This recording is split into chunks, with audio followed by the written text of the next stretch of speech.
पालकमंत्री शंभूराज देसाईंनी टीका केली की संजय राऊत साहेब हे जामिनावरती बाहेर आहेत.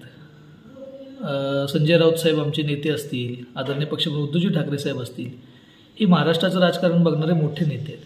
आपण जे नेहमी वारंवार आम्ही सांगतोय की आपण जे महाराष्ट्राच्या राजकारणाच्या गप्पा मारता, आपल्याला साधा जिल्हा सांभाळता येत नाही, त्याच्यापेक्षा आपला मतदारसंघसुद्धा आपल्याला सांभाळता येत नाही.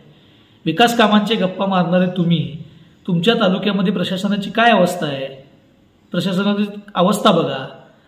मूर्जित अवस्थेत असलेलं प्रशासन आहे. तहसीलदार तालुक्याला नाही, 4 नायब तहसीलदार नाहीत, आरोग्य विभागाचा बोजवारा उडालेल्या आरोग्य विभागाला डॉक्टर नाहीत. किती दिवस झाले? मोजणी खात्यामध्ये किती अधिकारी कमी आहेत? ह्या सगळ्या गोष्टींकडे आपण लक्ष द्या. आपल्याला आम्ही वारंवार सांगतो की आपण जे महाराष्ट्राचे किंवा जिल्ह्याचे नेते होऊ पाहत आहेत ते आपण होऊ शकत नाही, कारण की आपला मतदारसंघच आपल्या प्रशासनाच्या माध्यमातून फार ढिसाळ आहे. आपल्या सगळ्या जाचाला कंटाळून आम्ही सांगतो, आम्ही आरोप करतो की जाचाला, तुमच्या जाचालाच कंटाळून इथे अधिकारी चांगले यायला मागत नाहीत. जे अधिकारी होते ते सुद्धा बदली करून घेऊन बाहेर जातात.